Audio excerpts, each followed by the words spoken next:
Cara, que resultado foi esse das eleições no Peru?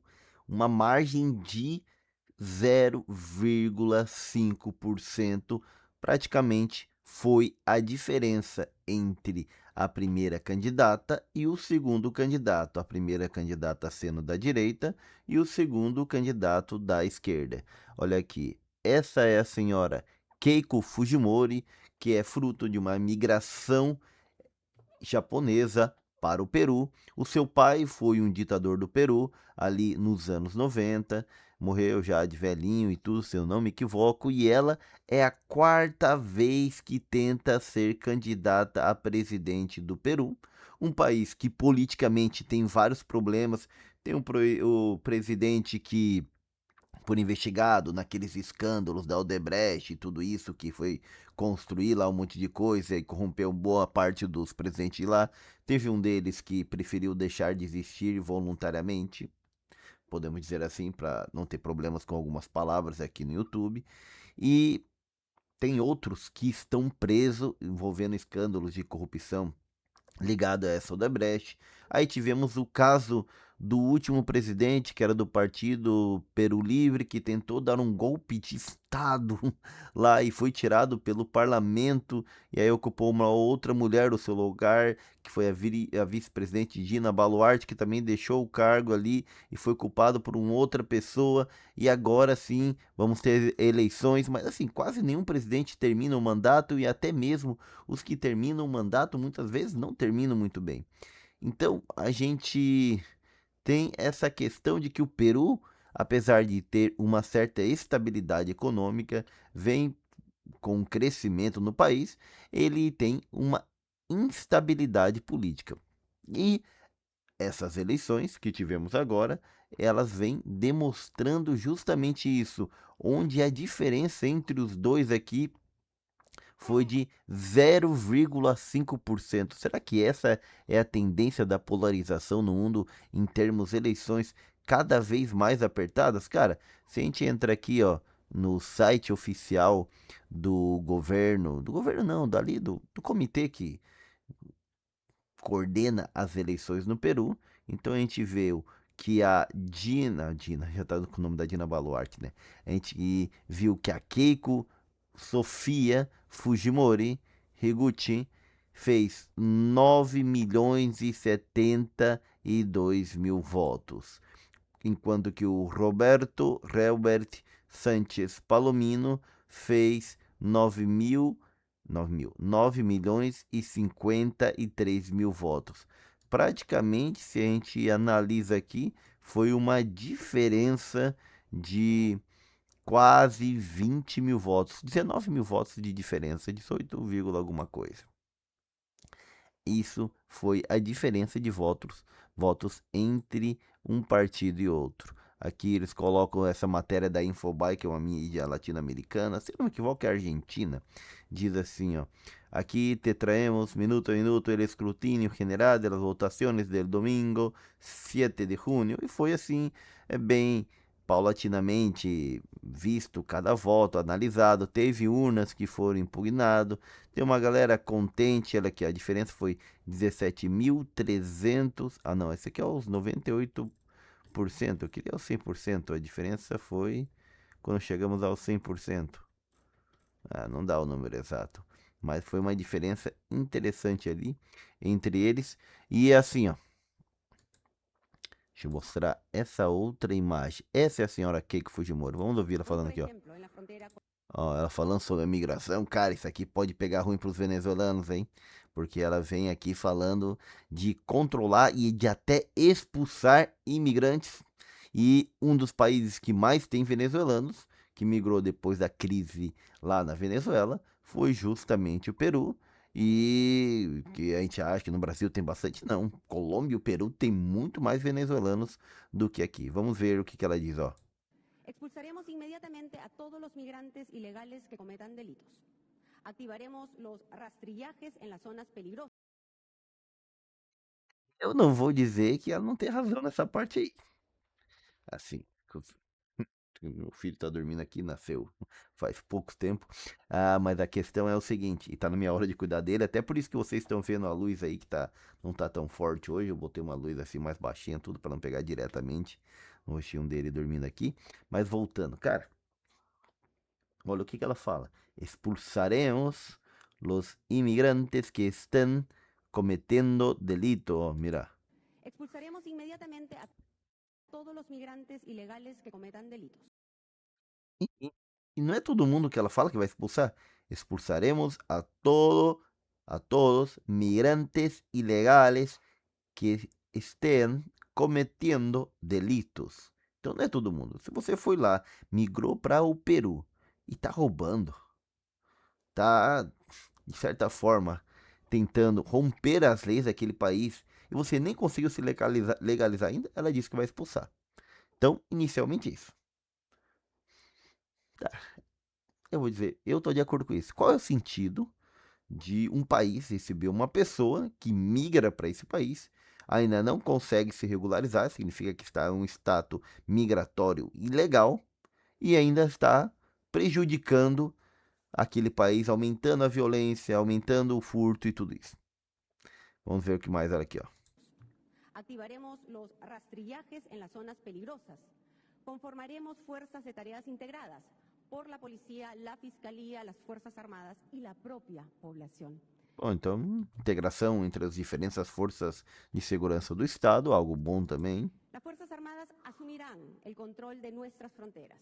Hoy, por ejemplo, Cara, las Fuerzas Armadas assumirão o controle de nossas fronteiras. Cara, isso daqui, assim, para mim, a gente deveria investir aqui no Brasil muito mais nas Forças Armadas, em ter um contingente muito maior e outras coisas mais, porque não é só o contingente, é ter tecnologia, o poder de ação ali, depende de muito mais verba e também de uma noção estratégica, para a gente ter um controle maior das nossas fronteiras terrestres, aéreas e marítimas. Porque aí é onde entra da droga, boa parte da droga, praticamente quase toda a droga que se consome no Brasil, devido que o Brasil, por exemplo, não é um produtor de coca, nada disso, e entra por aí, então boa parte dessa droga, eu tenho que limpar a boca dele aqui, peraí. É aí também por onde entra boa parte das armas, tá? E é um local que a gente deve controlar exatamente ali, principalmente a região da Amazônia e outras regiões que tem maior tráfego por aí. Isso daqui dela também não vou dizer que não estou de acordo, porque estou de acordo. en la frontera con Ecuador solo hay 2 patrullas. Los presos deberán trabajar en las cárceles por sus alimentos. Presos deverão trabalhar pelo seu alimento, por seus alimentos, Y reparar a la sociedad. e reparar a sociedade. E aqui me veio uma questão que eu sempre me questionei: qual é o sentido de uma pessoa que foi lá, roubou algo, ser presa, beleza, mas ele fica preso e não devolve o que ele roubou. Ele só recebe uma pena de ser extraído da sociedade. Então, vamos lá. Vamos dizer que a pessoa foi lá e roubou um carro. Ok, roubou um carro. O carro foi achado pela polícia, mas aí a pessoa já tinha batido o carro, tal, tudo aquilo.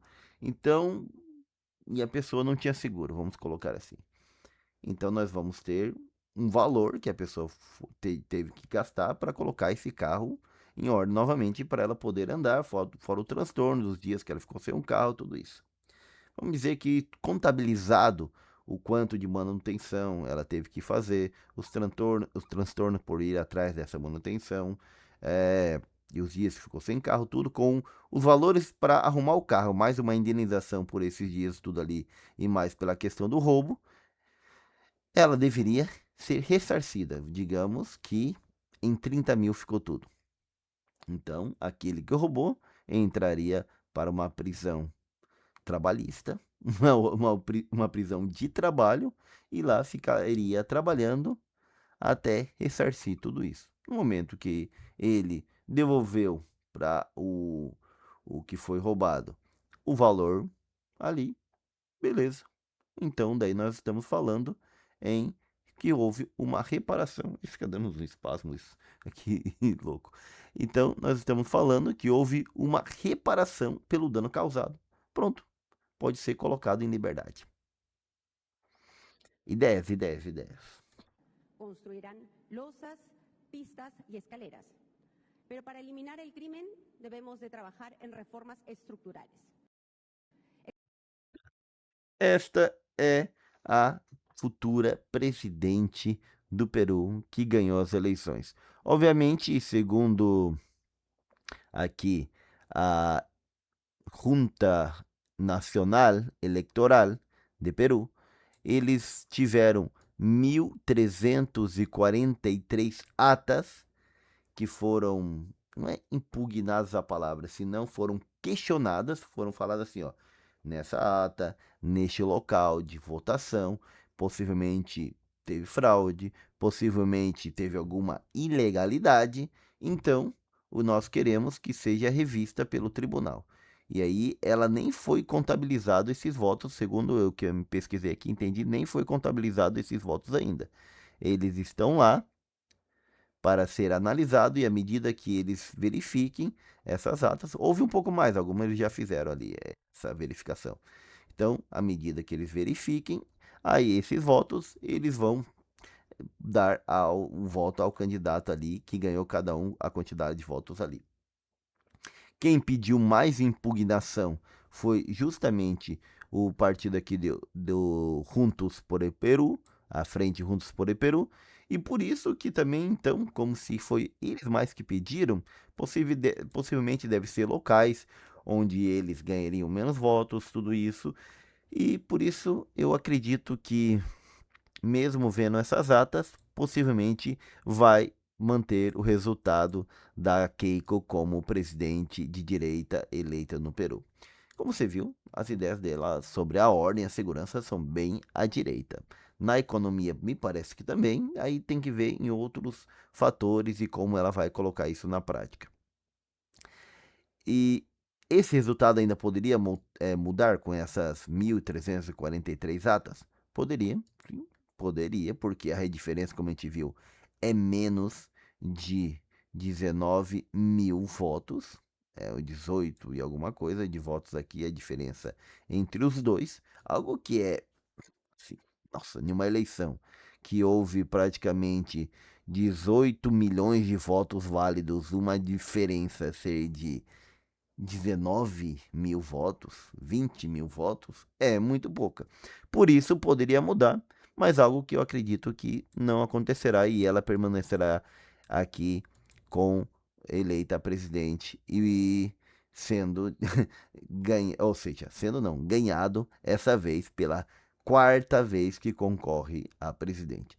E com isso, o que, que nós temos além dessas imagens? Daí a galera começou já a fazer a imagem dela como presidente, mas aí um aqui já exagerou, já não, disse, não, não vai ser só presidenta do Peru, vai ser nossa imperatriz Keiko Fujimori, praticamente isso, ó, esse cara aqui, ó. Salve a imperatriz, salve a imperatriz do Peru, Keiko Sofia Fujimori Yoguchi.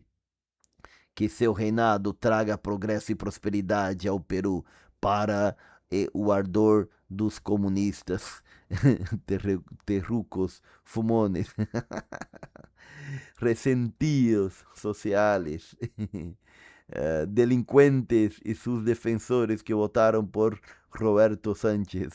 O cara aqui só quer ver ela de imperatriz destruindo comunista. Aqui já fizeram outra, olha aqui. Uhum, interessante. Até deixaram ela mais jovem ali. Aí aqui tem uma delas aí se banhando no mar. Aí outra aqui o presidente. Esse aqui para mim foi um dos que ficou melhor assim, pensando no viés realista. É aqui ela comendo panetone e sendo presidente. Eu não sei qual que é a relação que eles fazem com ela aqui do panetone no Peru, mas tá aí. Aí ela subindo, ela pisando a bandeira, deixa eu ver, aqui não dá pra ver direito. É pisando a bandeira socialista e tudo isso. Então, a direita ganha com força no Peru. E para terminar aqui com vocês, esse aqui ficaria o mapa da América do Sul no qual temos um presidente da direita na Argentina, no Chile, no Paraguai, na Bolívia, no Peru e no Equador. E essas partes aqui seria a parte vermelha. Porém, a onda azul, a onda conservadora, vem crescendo e alastrando a América do Sul aqui com muita força. Caraca, bem forte. Apesar que hoje eu já colocaria aqui, já tiraria esse vermelhinho aqui da Venezuela, colocaria como azul, porque apesar de eles ainda ser a mesma estrutura de governo que estava o Maduro, o governo mudou totalmente de lado. Isso aqui com certeza mudou totalmente de lado. E temos aí a opção também, no segundo turno, da direita vencer na Colômbia, lá com Espriella, e aqui se tornar de direita na Colômbia também. Aí ficaria só faltando praticamente dos países com alguma importância aqui na América do Sul, o Brasil e aqui o Uruguai, que é o chamando o Orsi, que é de esquerda. Aqui a gente pode contestar algumas coisas. Isso aqui é a Guiana Francesa. Aqui é o Suriname e aqui é a Guiana. Mas a Guiana, eu diria que não é de esquerda não, tá? Eu diria que é um centrão ali, tudo isso. Talvez até um centro-direita. Essa situação, pessoas, então, estamos acompanhando aqui as eleições na América do Sul. Eu gostaria de deixar aqui para vocês um mapa que eu sempre acho importante ter um mapa em mãos para a gente poder compreender melhor o que acontece no Brasil e no mundo. Então eu vou deixar aí para quem quiser adquirir esse mapa e também ajudar a comprar o leite das crianças, que é importante. E assim, gostaria de ver o comentário de vocês. O que acharam dessas eleições no Peru? Porque, olha, hoje estou gravando esse vídeo domingo 14. As eleições foram domingo 7, uma semana detalhadamente que foram saindo os resultados, não foram tão rápidos. E sendo assim, pau a pau, teve praticamente até metade da semana quem estava ganhando era o Roberto Sanches, mas aí quando abriu o voto do exterior, aí foi onde ela deu a guinada assim e subiu um monte. E depois os últimos locais ali no Peru, que também ela ganhou com proporção. E aí foi onde ela conseguiu subir bastante, mas é um bastante de 0,5% de diferença apenas. Que eleição apertada, tá? Se a gente achou que a última eleição no Brasil foi apertada, que deu 1,5%, a dela foi 0,5%. Caraca. É, talvez isso seja o futuro da polarização. Eleições cada vez mais apertadas. Deixa aí nos comentários o que você acha. Eu sou o professor Gessé Santiago, aqui da Escola de Filosofia Política, uma escola na qual analisamos tudo o que acontece no Brasil e no mundo, mas sem políticos. Outro que tremenda foi essa. E sem ideologias de estimação. Agora tem que aqui cuidar, né? Recém-nascido. É assim mesmo. Eu ia dizer alguma coisa para vocês, mas deixa o like, se inscreva no canal e nos vemos no próximo vídeo. Até mais.